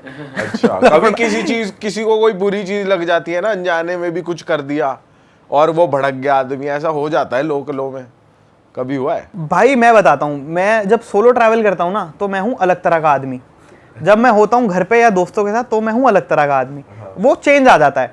अब मेरी हो गई लफड़े की बात है, किसी को पता नहीं है, मेरी हो गई लफड़ा गोवा में। अच्छा, हाँ, सोलो थे आप? नहीं, सोलो होता तो नहीं होता लफड़ा। सोलो होता तो चांस ही नहीं हो जाए लफड़ा, ठीक है। मैं था दोस्तों के साथ और हम गए थे एक दोस्त की शादी में, अभी की बात है, 3-4 महीने पहले की होगी भाई। तो हम दोस्त की शादी थी हमारी कर्नाटका में कहीं, कर्नाटका में कहीं शादी थी, तो हमने सोचा रोड ट्रिप कर लेते हैं, मज़ा आएगा। तो दोस्तों के साथ पहले यहाँ से मुंबई गोवा ऐसे करके। तो गोवा में क्या हुआ भाई, मैं ना गाड़ी चला रहा था, मेरे को ड्राइविंग बहुत पसंद है, मेरा सपना यही है दिल्ली से लंदन रोड ट्रिप करने का, तो नेक्स्ट ईयर करूँगा। खैर, तो मेरे को गाड़ी चलाना बहुत पसंद है। अब मैं गाड़ी को साइड में पार्किंग में लगा के बैठा था, मतलब रोड साइड पे जो पार्किंग ऐसे बने होते हैं वहाँ लगाता था। दोस्त उतर के सामने कुछ दुकान या मॉल था, वहाँ गए हुए थे कुछ तो करने, ठीक है। मैं गाड़ी में था, एक और मेरा दोस्त गाड़ी में था, और एक लड़की हमारी दोस्त, हम 3 लोग गाड़ी में थे, एक लड़की 2 लड़के, हम बैठे हुए थे। और मॉल जो था वो थोड़ा आगे था, तो मैंने गाड़ी पहले लगा दी। फिर हम आधा घंटा वेट कर रहे हैं, फिर मैंने सोचा यार चल मॉल के पास गाड़ी ले लेता हूँ, सही रहेगा। अब मैं गाड़ी बैक करता हूँ खाली, ठीक है। अब मैंने गाड़ी बैक की, हुआ होगा कि वहाँ से कोई गाड़ी निकली होगी, कुछ हुआ होगा, मेरे को नहीं पता क्या हुआ। मैंने गाड़ी बैक की, एकदम से गाड़ी रुकी, यहाँ से एक गाड़ी से बंदा निकल के आया, पता नहीं, और मैं ड्राइवर सीट पे हूँ, तो यहाँ विंडो है, वो विंडो पे ठक ठक ठक मारा उसने 3 बारी। ठीक, मेरे को समझ ही नहीं आया हुआ क्या, मेरे को लगा मैंने मार दिया क्या किसी को, ठोक दिया, पता ही नहीं भाई। और गाड़ी मतलब 5 की स्पीड भी नहीं है, मतलब आप बैक कर रहे हो, कितनी तेज बैक कर लोगे, बिल्कुल नहीं है। तो मैं बैक कर रहा हूँ गाड़ी ऐसे, और वो आके ठक ठक ठक मार रहा है। मैं अभी काम हूँ मैं एकदम, मैंने ना शीशा डाउन किया, आधा शीशा डाउन किया, मैं पूछ रहा हूँ क्या हो गया ऐसे करके। वो चिल्ला रहा है बिल्कुल एकदम, मतलब जैसे फटने को हो रहा है, ऐसे चिल्ला रहा है, तो कर रहा है। मेरे को समझ नहीं आ रही भाई हो क्या रहा है, और वो गाली वाली भी दे रहा है, कुछ तो कर रहा है, मेरे को समझ नहीं आया बात कर रहा है यार, वो समझ नहीं आया। अब वो उस समय माहौल ऐसा था, मेरे को पता ही नहीं क्या, मेरे को पता है मेरे पे चिल्ला बहुत ज्यादा रहा है, कुछ गंदी बातें कह रहा है, लेकिन समझ नहीं आ रहा। हाँ, कुछ तो कर रहा है, ये मेरे को समझ नहीं आ रहा, ठीक है। और वो ऐसा शीशा फोड़ रहा है, जैसे शीशा फोड़ देगा ऐसा कर रहा है, ठीक है। तो भाई मैंने शीशा डाउन किया, अब पारा तो चढ़ता ही है, सामने वाला पे बेमतलब में चिल्ला रहा है। मैं कहा अभी भी काम रहेंगे भाई। क्या होता है यार, एक यूट्यूबर का बहुत बड़ी इशू है, हमारी गलती कोई ना हो, मैं कह रहा हूँ हमारी कोई गलती ना हो, सामने वाला हमें 10 गाली दे रहा हो, आपने एक दे दी ना, आपका वीडियो बनेगा, आप जाओगे भाई ये लड़का ऐसा है। सही बात है, ये बहुत गलत चीज होती है कि हम भाई नॉर्मल इंसान ही तो है यार, अब सामने वाला बदतमीजी करेगा, आप क्या करोगे, ठीक है। तो क्या हुआ, अब मैं काम हूँ अभी भी, वो फोड़ रहा है, गाली दे रहा है। मैं कहा बाहर निकल के बात करते हैं कि हुआ क्या, मैंने ठोक दी तो बात करते हैं। मैंने अपना गेट खोला, आधा गेट खोला भाई, उसने मेरे गेट पे लात मार दी, और गेट हो गया बंद तेजी से, और मेरी सनक गई, मैं फ्लिप, मतलब मैं ऐसा कभी नहीं होता मेरे साथ। मैंने चाबी निकाली, मैं बाहर गया, और मैंने उसको जाके ऐसे पुश भी नहीं किया, मैंने एकदम मुंह टू फेस नहीं हो जाते आप, लाइक क्या है ऐसा, वो भी चिल्ला रहा है, मैं भी चिल्ला रहा हूँ, वो बोल रहा है कि अक्ल नहीं है आपको, ये नहीं है वो नहीं है। ऐसे करते करते भाई उसने मेरे को धक्का दे दिया, ऐसे दे धक्का, और मैं ऐसे बोनट पे गाड़ी के, अब मेरे को फ्लिप हो गया। मैंने एक बात बचपन में सीख ली थी, स्कूल में लड़ाइयाँ होती थी ना, एक बात मेरी क्लियर थी, अगर मैं लड़ाई में इन्वॉल्व हो गया तो मैं किसी का सर फोड़ के निकलूंगा, चाहे मेरे को कुछ भी हो जाए। ये सीख लिया स्कूल में, क्लियर है, मेरा ये बात क्लियर है अभी भी, मैं मजाक भी नहीं कर रहा, सोचा है आपने तो। नहीं मैं मजाक नहीं कर रहा, मैं पिट जाऊं एक को तो पेल के निकलूंगा। मैंने टाइकोंडो सीखा हुआ है, हाँ, तो टाइकोंडो करता था मैं पहले। तो भाई मेरे को क्या हुआ, उसने मेरे को धक्का दिया, एक बैक वाली लात होती है, मैं घुमा के मारी लात उसके मुंह पे, वो गया पीछे। उसके बाद मैं गया, उसकी गाड़ी का गेट खोला, उसकी चाबी निकाली अपनी जेब में, मैं कहा तू यहाँ से नहीं हिलेगा।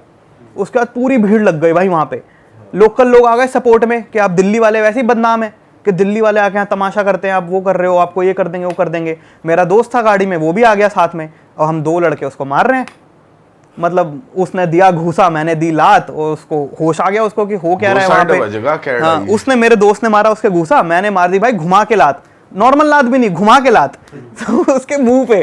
तो क्रेजी हो गया एकदम, बहुत भीड़ लग गई वहाँ पे कि तुमको मारेंगे, ऐसे हमें धमका रहे हैं कि अभी हम 50 लोग बुला के तुम सबको यहाँ मारेंगे, ये करेंगे वो करेंगे। मैंने उसकी चाबी निकाल के जेब में डाल ली, मैंने कहा इसकी चाबी तो मैं दूंगा नहीं, क्योंकि गलती इसकी है। हमने कर दिया वहाँ पुलिस को फ़ोन उसी समय, मैंने कहा पुलिस आएगी, पुलिस सॉल्व कराएगी, और जो होगा तभी हम देखेंगे। तो भाई अब इतने में हमारे बाकी दोस्त भी आ गए, तो हम 3 लड़के थे, वहाँ होंगे भाई 12, 15, 20 लोग होंगे जो सब हम पे चढ़ने को रेडी हैं। बट उस समय समझदारी ये रही, हमने तुरंत पुलिस को फ़ोन कर दिया, हमने कहा चाबी नहीं दूंगा जब तक पुलिस नहीं आएगी, और तुम सब यहाँ खड़े रहो, जो होगा पुलिस करेगी, क्योंकि मेरे को पता है मैं गलत ही नहीं किया। और पहले हाथ उसने उठाया ना, ही पुश्ड मी, तो फिर मारा भाई फिर पुलिस ने शॉर्ट करा दिया। पुलिस नहीं आई, उसको पता था उसकी गलती है, वो टैक्सी वाला था, अब उसके पीछे पैसेंजर बैठे थे 2, ठीक है। तो पैसेंजर भी बोल रहे हैं कि भैया गलती तो आपकी है, मारा तो आपने पहले है। अब क्या होता है ना, जब सर गर्म होता है कुछ समझ नहीं आता, फिर जब वो काम हुआ तब रियलाइज हुआ गलती तो मेरी ही थी। उसको रियलाइज हो गया कि भाई अगर चल मैं बैक करते हुए मेरे से गलती हुई भी होगी, पहली बात उसकी गाड़ी टच नहीं हुई, कुछ है वो मेरे पे हाथ नहीं उठा सकता ना भाई, सीधी बात है, वो पुश तो कर ही नहीं सकता।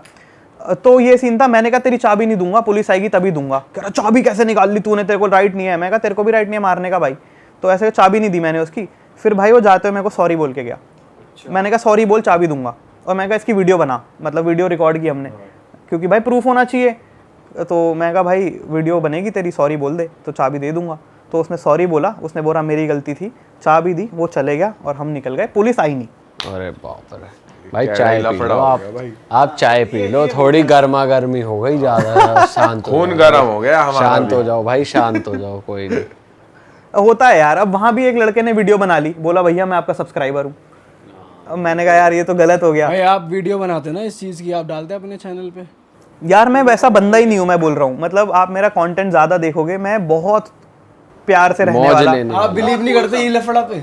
नहीं बिल्कुल नहीं भाई, बिल्कुल भी नहीं, किसी तरह का लफड़ा नहीं। बट मैंने बोला, मैंने स्कूल में जो बात सीख ली थी कि अगर पंगा हो गया तो मैं तो मारूंगा। भाई ऐसे ही आप एक बार सैंड माफिया के हत्थे चढ़ गए थे, वो क्या हुआ था जरा? तो देखो ऐसी जगहों पे अब गर्मा गर्मी नहीं चलती। आपको पता है कि आदमी की 3 इंस्टिंक्ट होती है, फ्राइट, फ्लाइट, फ्लाइट, ऐसा कुछ होता है, 3 F होते हैं। तो क्या होता है, एक जगह जहाँ पे आपको पता है कि आप उसको दबा लोगे बातों से, आप वो करते हो। एक जगह जहाँ आपको पता है आप हाथ पांव चला के दबा लोगे, आप वो करते हो। एक जगह जहाँ कुछ नहीं चलता, आपको पता है भाग जाने में ही भलाई है।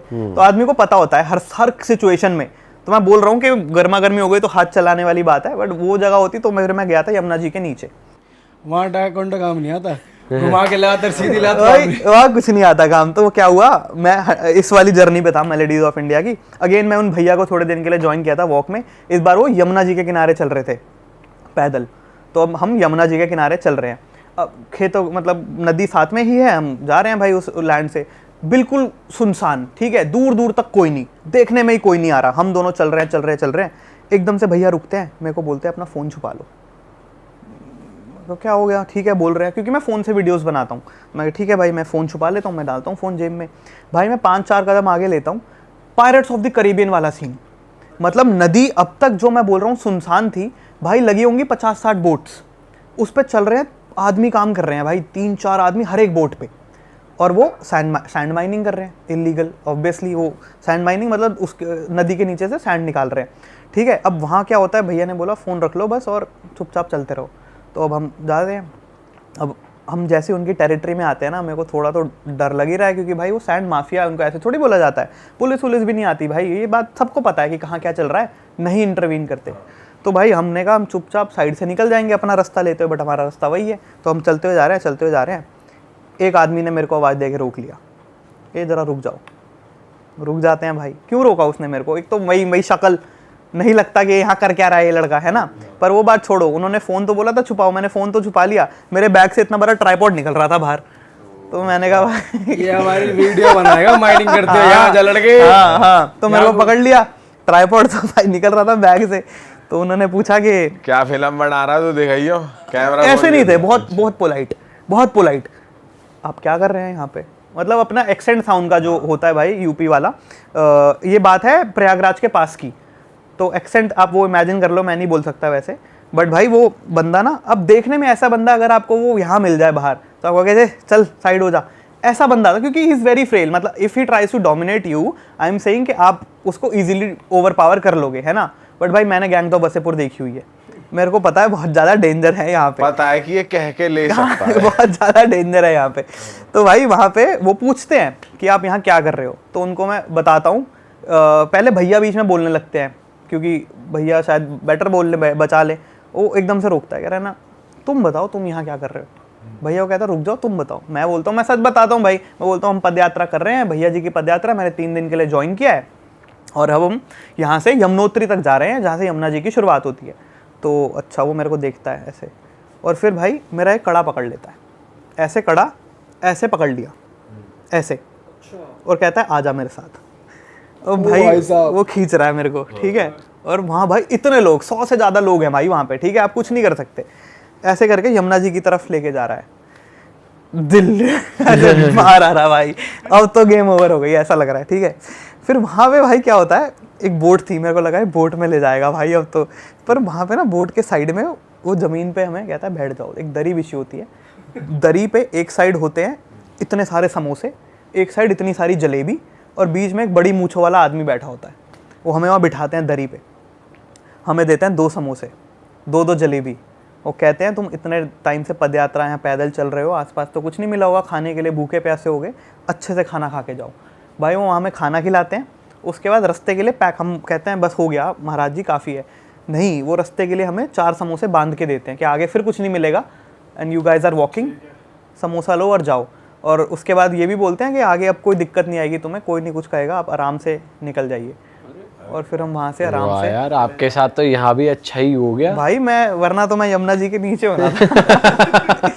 हो जाता है सोचो बोट में कहीं ले जाते हैं भाई। उनका कोई गलत मोटिव था नहीं वैसे, मतलब बिल्कुल नहीं था, वो तो हमारी वो थी कि भाई डेंजर है मामला, तो उनको अगर लगेगा कि आप वीडियो बना, एक लड़का ना आगे जाके मिलता है मेरे को, कहता है भैया वीडियो बनाते हो, हमारी वीडियो बनाओ ना, हमारी वीडियो बनाओ ना, ऐसा करके घूम रहा था। मतलब बेसिकली मेरे को टेस्ट कर रहा था कि अगर मैं एक्चुअली वीडियो बना रहा होता तो पकड़ लेना था उसने मेरे को, या मेरा फ़ोन तो फेंक ही देना था। अच्छा हाँ, पर मैंने कहा नहीं भैया हम तो वीडियो नहीं बना रहे, हम तो बस जा रहे हैं ऐसा करके, तो उसकी वीडियो नहीं बनाई मैंने। तो बहुत क्रेजी एनकाउंटर है मतलब ये तो।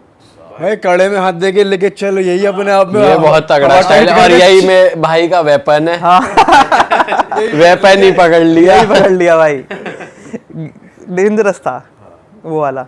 चाय पी लो। बट होलसम हो जाता है यार उसके आगे भी ना, उसके आगे भी हमें, उसके आगे फिर हमें कोई चलते हुए नदी किनारे एक पंडित जी मिल गए, वो बोले आप पदयात्रा कर रहे हो, आओ हमारे साथ आपको एक मंदिर दिखाएंगे। भाई क्या मंदिर देखा वो हमने भाई, वो कोई मशहूर मंदिर नहीं है, बट हम वहाँ गए ना, ऐसा केव जैसा सिस्टम था और वहाँ शिवलिंग थे, और शिवलिंग पे बूंद बूंद पानी पड़ रहा था, और शिवलिंग के ऊपर ना ऐसा गड्ढा हुआ था। सो यू कैन इमेजिन अगर पानी बूंद बूंद गिर रहा है तो कितने हज़ारों सालों से पानी गिर रहा होगा कि शिवलिंग पे गड्ढा हो चुका है।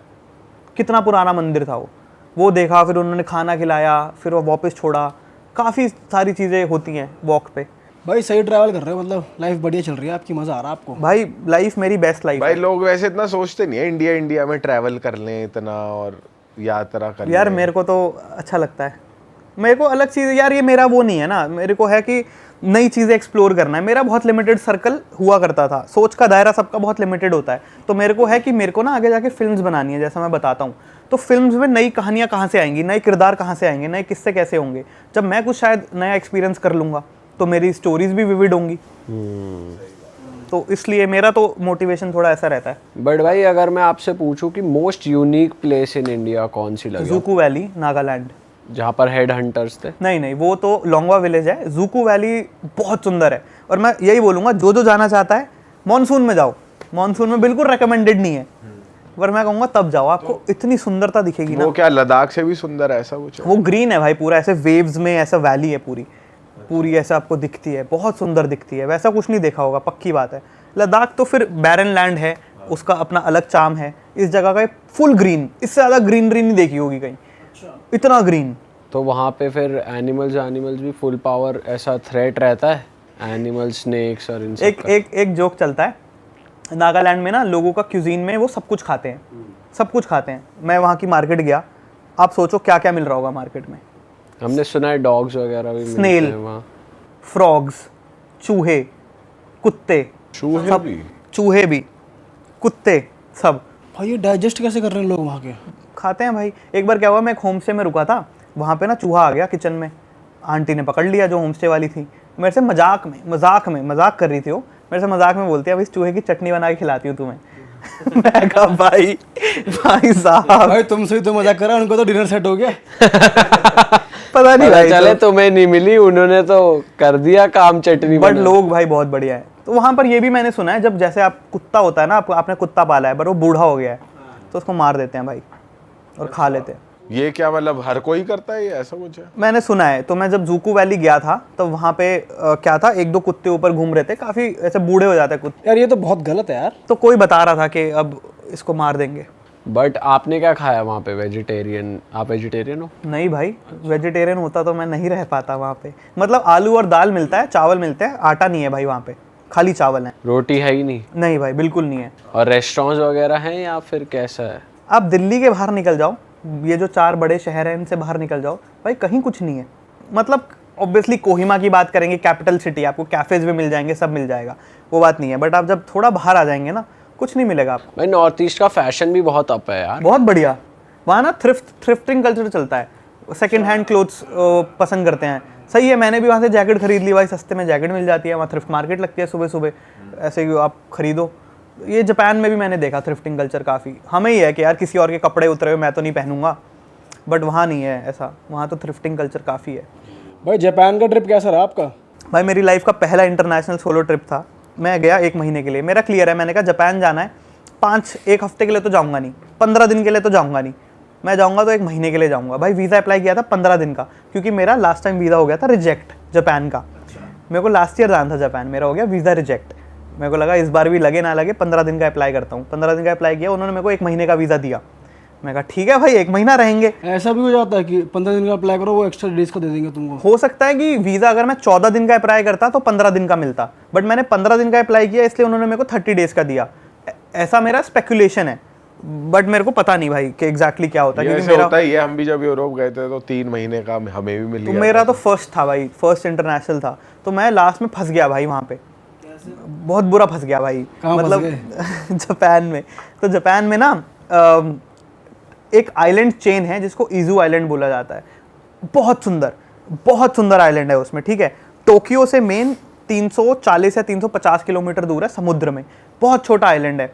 और वो आइलैंड पे इतनी, आप फोटो यहाँ पर आप देखना, मैं दिखाऊंगा फोटो, यहाँ लगा भी देना, डबल वॉल्केनो है उस आइलैंड पे, ठीक है। और वो देखने में क्या सुंदर लगता है वो आइलैंड, मेरे को था बहुत सुंदर है, यहाँ जाएंगे। अब वहाँ जाने के लिए आपको 2 फेरी बदल के जाना पड़ता है, that is the only option. Tokyo से लगते हैं कुछ 14 या 16 घंटे टोक्यो से।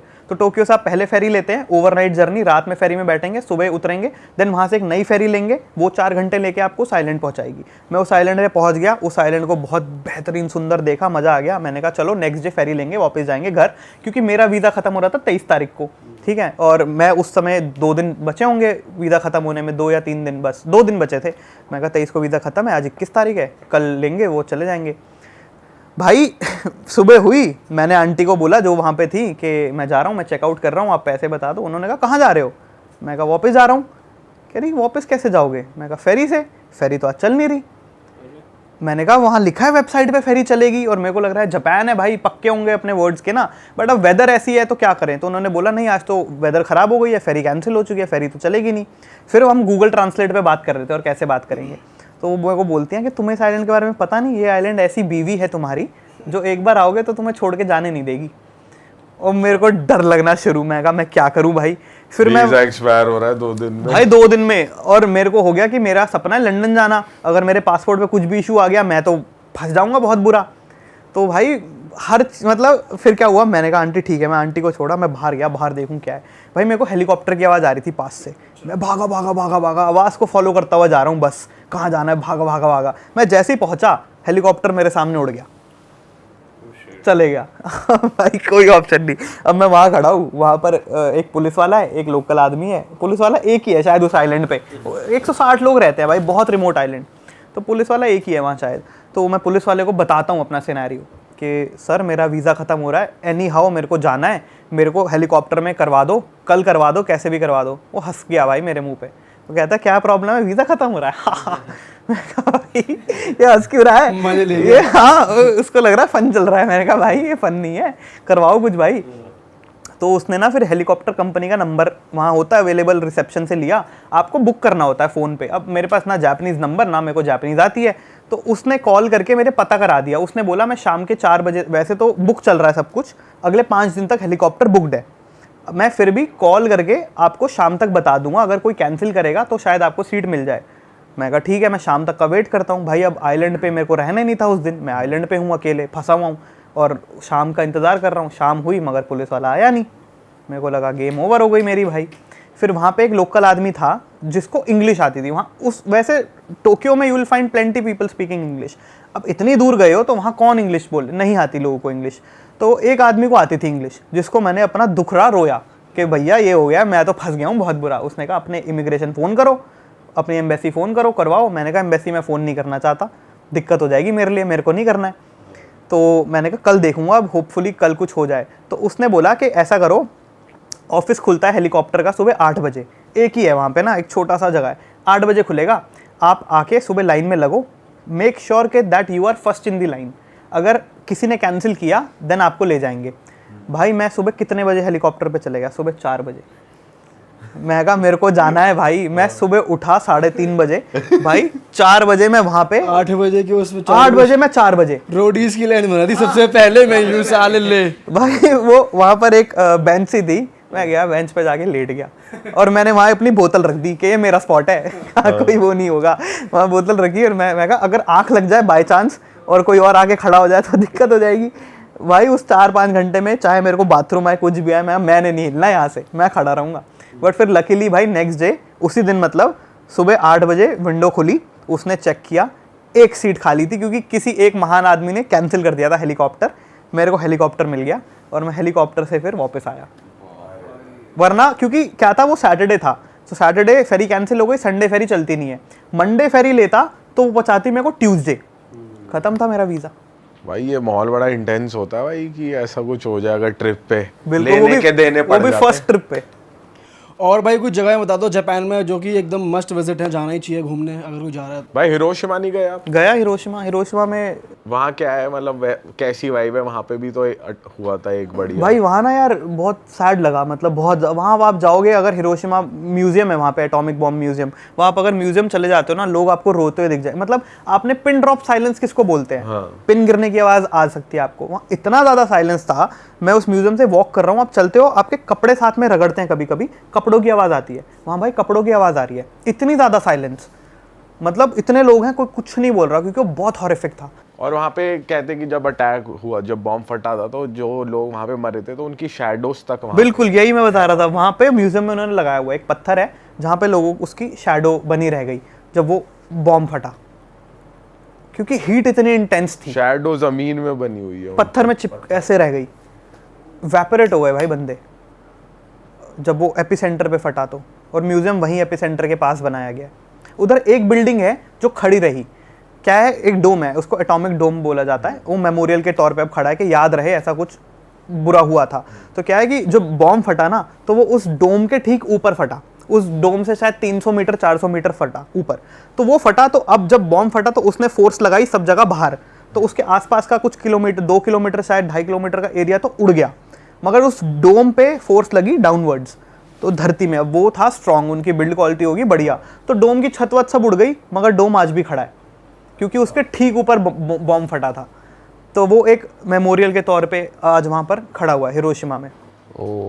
वैसे वहाँ पे लोग रहते क्योंकि कहते हैं कि जब ऐसा कोई अटैक होता है तो यूजुअली पॉपुलेशन वहाँ नहीं होती या नहीं, तो बहुत बड़ा शहर है, अब तो इतना नहीं है। बट क्या होता है, एटॉमिक बॉम्ब का एक तो इंस्टेंट इफेक्ट होता है, एक होता है कि वो आपकी जीन्स के साथ कुछ कर देता है, तो उसके बाद आपकी जनरेशन इफेक्ट हो जाती है। तो काफ़ी बार लोग जो पैदा हुए वो बहुत ज़्यादा फिजिकली चैलेंज पैदा हुए उसके बाद। तो वो तो है वहाँ पे, म्यूजियम के अंदर भी दिखाया गया है। अभी बिल्कुल नॉर्मल सिटी है, you can not even tell यहाँ कभी कुछ हुआ था। भाई म्यूजियम में और क्या क्या दिखाया गया अगर आप बता सकते हो? यार जो तस्वीरें थी ना वहाँ पर, तस्वीरें आपको हॉन्ट कर देती हैं। बच्चों के कपड़े थे, बच्चों के कपड़े, फटे हुए कपड़े, थोड़े थोड़े जले हुए, वो सब था। वो शैडो वाली चीज़ मैंने बताई आपको, तो बहुत खतरनाक था, बहुत ज़्यादा खतरनाक था। बट वैसे जापान ओवरऑल मज़ा आया घूम के, या इंडिया में मज़ा आता है घूम के? नहीं, जापान में बोलूँ मैं। जापान की क्या यूनिक चीज़ें थी वहाँ? हमने सुना है वो पॉन वाले बार्स भी हैं, ऐसा कुछ सीढ़ी हाँ, भी तो देते हैं एशिया का जो लार्जेस्ट रेड लाइट डिस्ट्रिक्ट है वो टोक्यो में है, एशिया का लार्जेस्ट। अब वहाँ पे खाली थाईलैंड में नहीं है? आई थिंक टोक्यो के अंदर है। गलत हो सकता हूँ बट मेरे को लगेगा नहीं मैं गलत होऊंगा, आई डोंट थिंक गलत होऊंगा। तो वहाँ क्या है कि वहाँ खाली ब्रॉथल्स एग्जिस्ट नहीं करते हैं, वहाँ अलग अलग तरह का ये होता है आपका रेड लाइट एरिया का। तो वहाँ पे जो आप बोल रहे हो उसको बोला जाता है ब्लो जॉब बार्स। अच्छा। तो ब्लो जॉब बार्स वहाँ पे काफ़ी हैं। एक एरिया है वहाँ पे शिंजुकू के अंदर, काबाकुचिको करके जगह है, ब्लो जॉब बार्स होते हैं वहाँ पे। आप you can go, you can avail the service and you can come back. उसके सिवा वहाँ पे होस्ट कैफ़े भी होते हैं, nothing sexual about it, but क्या होता है कि जो आप अगर जाते हो तो आपको 5-6 लड़कियाँ होस्ट करती हैं एक बार के अंदर। मतलब आपसे बातें करेंगी बार में बैठ के, आपका दिन पूछेंगी कैसा रहा, और आप कुछ भी बोलोगे आपकी बस तारीफ ही करेंगी कि मेरा बॉस ऐसा है। भाई वहाँ थोड़ा मतलब खून गरम करेंगी, थोड़ा लोनली लाइफ है वहाँ पे, ज़्यादा कुछ नहीं, खुश करेंगे थोड़ा इमोशनल सपोर्ट। हाँ, इमोशनल सपोर्ट वो देती हैं। उनकी ऑब्वियसली दारू वारू का खर्चा आप ही को देना है सारा। तो वो बैठ के आपको कितने लुटा कर आया आप? मैं नहीं गया भाई। तो आपको क्या है ना, उनको शायद फील होता हो कि हमें कोई बात करने वाला चाहिए, तो वो है। एक तो ये हो गया, एक मसल बार भी वहाँ पे होता है। वहाँ पे क्या है भाई, लड़कियाँ होती हैं बड़े बड़े डोलो वाली, और वहाँ लोग जाके चाटे खाते हैं।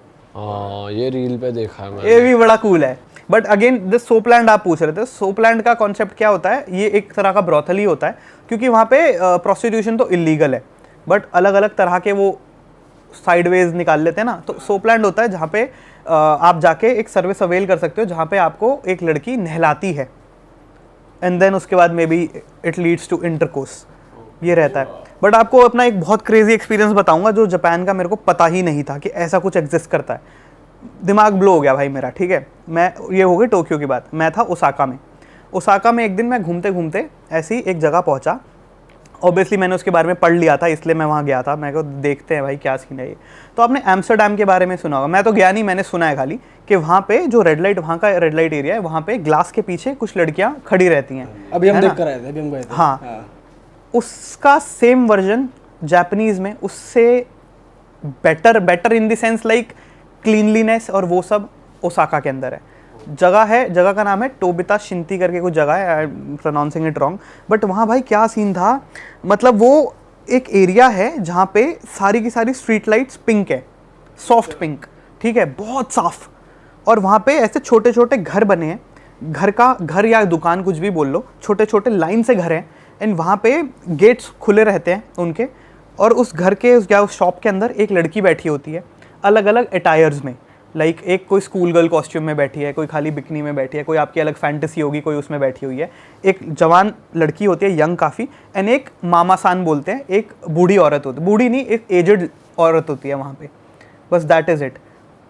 तो आप उस स्ट्रीट से वॉक करते हो, आप लिटरली वहाँ पे उस रेड लाइट एरिया में घूमते हो, यू आर लुकिंग कि आपको अगर इंटरकोर्स करना है तो आप किसके साथ करोगे, like you are walking and you are just looking everything वाला ही हो गया सेम। हाँ, बट यहाँ ग्लास भी नहीं है, लड़कियाँ बस बैठी हैं और वो आपको हाय बोलेंगी, बुलाएंगी ऐसा। एंड देन आप अगर जाते हो उनके पास, तो जाते ही वो जो आंटी होती है वो आपके हाथ में एक पेपर देती है जिसके अंदर बेसिकली रेट्स लिखे होते हैं कि 15 मिनट का XYZ, 20 मिनट का XYZ। भाई ये सेम चीज़ एम्स्टरडैम में ही है, बट वहाँ पे ग्लास लगा हुआ है, जो आप बोल रहे हो सेम चीज़ है, स्ट्रीट है, बट वो इतनी सुंदर क्लीन नहीं है जो आपने बोला। भाई एकदम क्लीन, अच्छा, मतलब और ऑकवर्ड नहीं फील होता भाई, मतलब नहीं, स्ट्रेंज था काफ़ी। तो वहाँ लोकल लोग काफ़ी घूम रहे थे? लोकल ही थे मोस्टली सारे, क्योंकि टूरिस्ट तो बहुत कम जाते हैं ऐसी जगहों पे।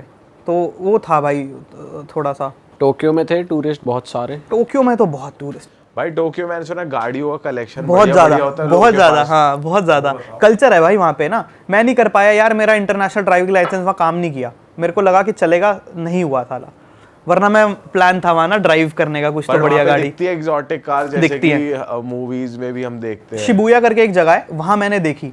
बाकी कहते हैं योकोहामा टोक्यो के पास में, जैसे दिल्ली नोएडा हो गया ना, वैसा ही कॉन्सेप्ट कुछ समझ लो। योकोहामा पास में एक शहर है टोक्यो के, तो वहाँ पर ज़्यादा कल्चर है गाड़ियों वाड़ियों का, लोग फुल वो करके टोक्यो ड्रिफ्ट वाली फील। मॉडिफाई हाँ, अंडरग्राउंड मीट्स भी होती है भाई वहाँ पे ना, मैं नहीं अटेंड कर पाया बट होती हैं, क्योंकि अगेन आपको गाड़ी चाहिए, मैं गाड़ी तो अब रेंट ही नहीं कर पा रहा, मैं तो क्या करूँगा।